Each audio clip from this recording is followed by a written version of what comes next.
கிறிஸ்துக்குள் பிரியமானவர்களே, ஆண்டவரும் இரட்சகருமாகிய இயேசு கிறிஸ்துவின் வல்லமை நிறைந்த நாமத்தினாலே உங்கள் அனைவருக்கும் என் அன்பின் வாழ்த்துக்கள். இந்த ஏப்ரல் மாதம் 1வது நாளிலும் உங்களை சந்திப்பதில் நான் மிகுந்த மகிழ்ச்சி அடைகிறேன். இந்த மாதத்துக்கும் தேவனாகிய கர்த்தருடைய பாதப்படியிலே அமர்ந்து ஜெபித்த போது ஆண்டவர் ஏப்ரல் மாதத்துக்கு கொடுத்த வாக்குத்தத்த வசனம் ஏசாயா தீர்க்கதரிசிகளுடைய புஸ்தகம் 60வது அதிகாரம் 20வது வசனம். உன் துக்க நாட்கள் முடிந்து போகும். எனக்கு அருமையான தேவஜனமே, ஒவ்வொரு மனுஷருடைய வாழ்க்கையிலும் அவ்வப்போது துன்பங்களும் இன்பங்களும் வந்து போவது சகஜம். ஆனால் சிலர் சொல்லுவது உண்டு, என் வாழ்க்கையே துக்கமாக தான் இருக்கிறது, இந்த துக்க நாட்கள் எப்பொழுது முடியும் என்று சொல்லி நான் காத்திருக்கிறேன், அதற்காக பல பிரயாசங்களை படுகிறேன் என்று சொல்லி கூட அநேகர் சொல்லுகிறார்கள். இன்னும் சிலர் துக்கத்தை மாற்றுவதற்காக சில பாவ பழக்கங்களுக்கு சிற்றின்பங்களுக்கு கூட தங்களை அடிமையாக்கி கொண்டிருக்கிறார்கள். 1 நாளாகமம் 4வது அதிகாரத்தில் ஒரு தாய் சொல்லுகிறாள், துக்கத்தோடே அவனை பெற்றேன் என்று சொல்லி அவனுக்கு யாபேஸ் என்ற ஒரு தாய் தன்னுடைய மகனுக்கு பேரிடுகிறாள். அவளுக்கு அத்தனை துக்கம். ஆனால் பாருங்கள், அவன் துக்கம் நிறைந்த மகனாக, அவனுடைய சூழ்நிலைகள் அவனுக்கு துக்கத்தை ஏற்படுத்தக்கூடிய நிலைமையில் இருந்தாலும் அவன் ஒரு ஞானமுள்ள மகனாக அவன் காணப்படுகிறான். ஏனென்றால் அவன் ஆண்டவரை உறுதியாக நம்புகிறான், அவரிடத்திலே ஜெபிக்கிற ஒரு மகனாக காணப்படுகிறான். 1 நாளாகமம் 4:10வது வசனத்தில் யாபேஸ் அழகா ஒரு ஜெபம் பண்றார். தேவரீர் என்னை ஆசீர்வதித்து என் எல்லையை பெரிதாக்கி உமது கரம் என்னோடு இருந்து தீங்கு என்னை துக்கப்படுத்தாதபடிக்கு அதற்கு என்னை விலக்கி காத்தருளும் என்று சொல்லி அந்த யாபேஸ் இஸ்ரவேலின் தேவனை நோக்கி அழகாக ஒரு ஜெபம் ஏறெடுக்கிறார். அந்த ஜெபத்துக்கு கர்த்தர் செவி கொடுக்கிறார். அவன் வேண்டுதலை தேவன் கேட்டு அருளினார் என்று சொல்லி அந்த வசனத்தில் கடைசி பகுதியில் சொல்லப்பட்டிருக்கிறது. கர்த்தர் எத்தனை பெரிய துக்கமாக இருந்தாலும் சரி, அதை மாற்ற அவர் வல்லமையுடைய தேவனாக காணப்படுகிறார். துக்கத்துக்கு சரியான ஒரு வழினா அது ஜெபந்தான், நம்பிக்கை தான், விசுவாசம்தான். விசுவாசத்தோடு கூட அந்த யாபேஸ் ஜெபித்தபடியாலே தேவன் அவனுடைய ஜெபத்தை கேட்டருளி அவனை ஆசீர்வதித்தார். எனக்கு அருமையான தேவஜனமே, இந்த நாளில் உங்கள் வாழ்க்கையில் உங்கள் பிள்ளைகளின் நிமித்தமாக உங்களுக்கு துக்கமா, அல்லது உங்கள் கணவர் நிமித்தமாக துக்கமா, உங்கள் வீட்டு சூழ்நிலைகள், நீங்கள் பணி செய்கிற இடங்கள், படிக்கிற காரியங்கள், இன்னும் பலவிதமான உங்களுடைய வாழ்க்கையில் உங்கள் தொழிலை குறித்து, அல்லது உங்களுடைய வியாதியை குறித்து, உங்களுடைய கடன் பிரச்சனையை குறித்து, இல்லை ஏதோ ஒரு வழக்கு, ஏதோ ஒரு பிரச்சனையினால் நீங்கள் சிக்கொண்டு துக்கத்தோடு காணப்படுகிறீர்களா? உங்கள் துக்க நாட்கள் முடிந்து போகும். உங்கள் துக்க நாட்கள் நிரந்தரம் அல்ல. எப்பேற்பட்ட துக்கமாக இருந்தாலும் அதை தேவன் மாற்றித்தர வல்லமையுடையவராக இருக்கிறார். சிலர் தனக்கு அருமையானவர்களை இழந்து போகிறார்கள், துக்கத்தோடு காணப்படுகிறார்கள். வேதத்தில் கூட ஈசாக்கு தன்னுடைய தாயார் மரணத்துக்கு பின்பு அவனுடைய துக்கத்தை ஆண்டவர் மாற்றுகிறார். எப்படி மாற்றுகிறார் என்றால், ஒரு குணசாலியான ஸ்திரியாகிய ரெபேக்காளை கர்த்தர் கொடுக்கும் போது அவளை திருமணம் செய்து சாராளுடைய கூடாரத்துக்கு அழைத்து போய் அவன் துக்கம் நீங்கி அவன் ஆறுதல் அடைந்து அவன் தன்னுடைய வாழ்க்கையை தொடங்குவதாக நம்ம வேதத்தில் பார்க்க முடிகிறது. எனக்கு அருமையான தேவஜனமே, இந்த நாளில் கர்த்தர் துக்கத்தை மாற்றுவதற்கு பலவிதமான காரியங்களை நமக்கு அவர் செய்கிற தேவனாக காணப்படுகிறார். தாவீது கூட பாருங்க, அவருடைய வாழ்க்கையில் தாவீதும் அவரோடு கூட இருந்த மனுஷரும், அங்கே அவர் வந்தபோது அவர் எதிர்பாராத ஒரு காரியம் நடக்கிறது. அமலேக்கியர்கள் சிக்லாக் ஊருக்கு வந்து அங்கே கொள்ளையிட்டு அவர்களுடைய மனைவிகளையும் குமாரர்களையும் குமாரத்திகளையும் இன்னும் எல்லாவற்றையும் கொள்ளையிட்டு அந்த நகரத்தையே சுட்டரித்து போட்டு சிறைப்பிடித்து கொண்டு போய்விட்டார்கள். இதை கேள்விப்பட்ட தாவீதும் அவனோடு கூட இருந்த மனுஷரும் தங்களின் பலன் இல்லாமல் போகும் மட்டும் அழுதார்கள் என்று சொல்லி 1 சாமுவேல் 30வது அதிகாரத்தில் அந்த சம்பவம் குறிப்பிடப்பட்டிருக்கிறது. அங்கே இருந்த மனிதர்களும் தாவீதுக்கு விரோதமாக மாறி தாவீதை கல்லெறிய வேண்டும் என்று சொல்லி பேசிக்கொள்ளுகிறார்கள். அப்போது தாவீது என்ன செய்கிறார்னா, கர்த்தருக்குள் தன்னை திடப்படுத்தி கொண்டவராக அந்த அமலேக்கு தண்டை பின்தொடர்ந்து போவதற்கு தேவ ஆலோசனையோடு கூட அவர் கடந்து போகிறார். அமலேக்கு தண்டை அவர் பின்பற்றி போய் அவர்களை மேற்கொண்டு யுத்தம் செய்து ஒன்று குறையாமல் தன்னுடைய மனைவிமார், பிள்ளைகள், இன்னும் மற்ற சக மனிதர்களோட குடும்பங்கள் மற்றும் கொள்ளை கொண்டு போன பொருட்கள் ஒன்று குறையாமல் எல்லாவற்றையும் திருப்பி கொண்டார் என்று சொல்லி வேதம் சொல்லுகிறது. ஒருவேளை உங்கள் வாழ்க்கையில் அநேக காரியங்களை நீங்கள் இழந்திருக்கலாம். ஏன் உங்களுடைய பொன் பொருள், உங்களுடைய வருமானங்கள், உங்களுடைய சம்பாத்தியங்கள், அநேக காரியங்களில் உங்கள் வாழ்க்கையில் நீங்கள் நான் இழந்து போய் வெறுமையாக இருக்கிறேன் என்று சொல்லி நீங்கள் இருக்கலாம். ஆனால் கர்த்தர் எல்லாவற்றையும் உங்களுக்கு ஒன்று குறையாமல் திருப்பி கொடுக்க வல்லமையுடையவராக காணப்படுகிறார்.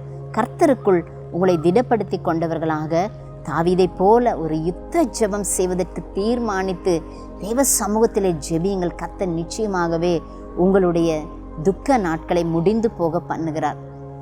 இன்னும் ஒரு சம்பவத்தை நாம் வேதத்திலே பார்ப்போமானால், எஸ்தர் புஸ்தகத்திலே யூதர்கள் அனைவரும் அந்த தேசத்தில் இருக்கும்போது அகாஸ்வேருவின் ஆட்சிக்குள்ளாக அவர்கள் இருக்கிறார்கள். ஆமானுக்கும் மொர்தெகாய்க்கும் இடையிலே ஒரு பிரச்சனை வருகிறது.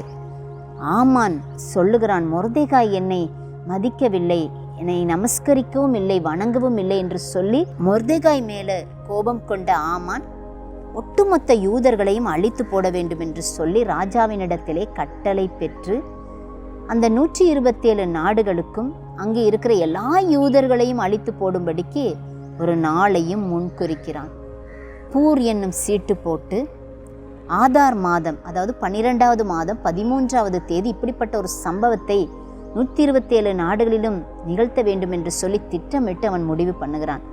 இந்த விஷயத்தை கேட்ட யூதர்கள் மிகவும் கலங்குகிறார்கள். ராஜாவின் உத்தரவும் கட்டளையும் போய் சேர்ந்த ஒவ்வொரு நாட்டிலும் ஸ்தலத்திலும் உள்ள யூதருக்குள்ளே மகா துக்கமும் உபவாசமும் அழுகையும் புலம்பலும் இன்னும் இரட்டுடுத்தி சாம்பலில் அமர்ந்தவர்களாக அவர்கள் இருக்கிறார்கள். ராஜாத்தி மிகவும் துக்கப்பட்டாள் என்று சொல்லி எஸ்தர் 4 நாளில் கூட நம்ம பார்க்க முடிகிறது. எனக்கு அருமையான தேவ ஜனமே, ஆனால் அவர்கள் ஒரு தீர்மானம் எடுக்கிறார்கள். ராஜாத்தி ஆகிய எஸ்தர் சொல்லுகிறாள், நானும் என்னுடைய தாதிமாரும் 3 நாட்கள் புசியாமல் குடியாமல் அள்ளும் பகலுமாக நாங்கள் உபவாசித்து ராஜாவுடைய கட்டளையை மீறி நான் ராஜாவின் இடத்தில் பிரவேசிப்பேன், நான் செத்தாலும் சாகிறேன் என்று சொல்லி அவள் தீர்மானம் எடுத்து ஜெபித்து விட்டு அவள் ராஜாவுடைய சமூகத்துக்கு போன போது இதோ ராஜாவுடைய பொற்செங்கோல் அந்த எஸ்தருக்காக நீட்டப்பட்டது. எனக்கு அருமையானவர்களே, உபவாச ஜெபத்துக்கு மிகுந்த வல்லமை உண்டு.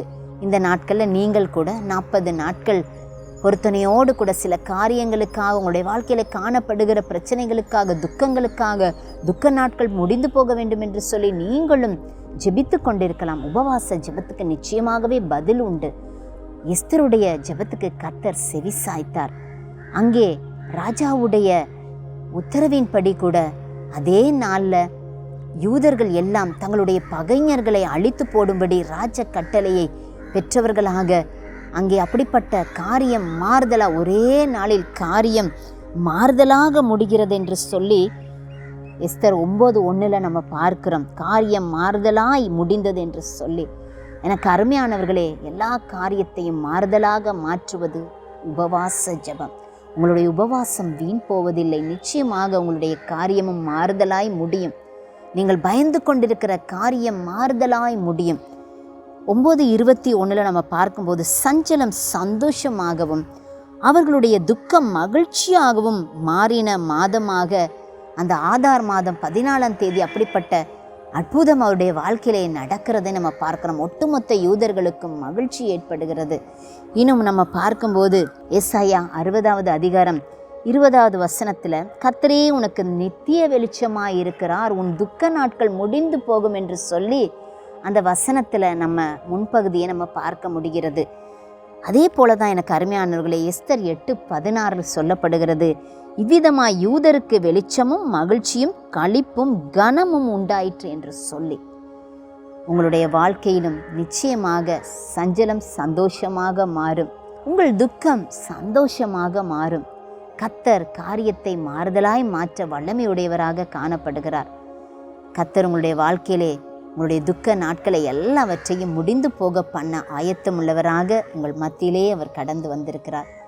கர்த்தருடைய வார்த்தையை நாம் உறுதியாய் பற்றி பிடித்து விசுவாசித்து நாம் தொடர்ந்து ஜெபிப்போம். நம் தலை தாழ்த்தி ஜெபிப்போமா? அன்பும் இரக்கமும் மனதுருக்கமும் நிறைந்த நல்ல தகப்பனே, கல்வாரியின் சிலுவையின் அடிவாரத்தில் நாங்கள் வந்து நிற்கிறோம் சுவாமி. அழகும் இல்லை, சௌந்தரியமும் இல்லை, விரும்பத்தக்க ரூபமும் இல்லை. மிகவும் துக்கமுள்ளவராய் கல்வாரி சிலுவையிலே தொங்கின தேவனுடைய பாத படிக்கு நாங்கள் வந்து நிற்கிறோம் தகப்பனே. ஐயா, எங்களுடைய துக்கம் சந்தோஷமாக மாறும்படிக்கு, எங்களுடைய துக்க நாட்களை எல்லாம் முடிந்து போக பண்ணுவதற்காக எங்களுடைய துக்கத்தை நீர் கல்வாரி சிலுவையிலே சுமந்து தீர்த்தீரே, எங்களுக்காக ஜீவன் கொடுத்தீரே தகப்பனே.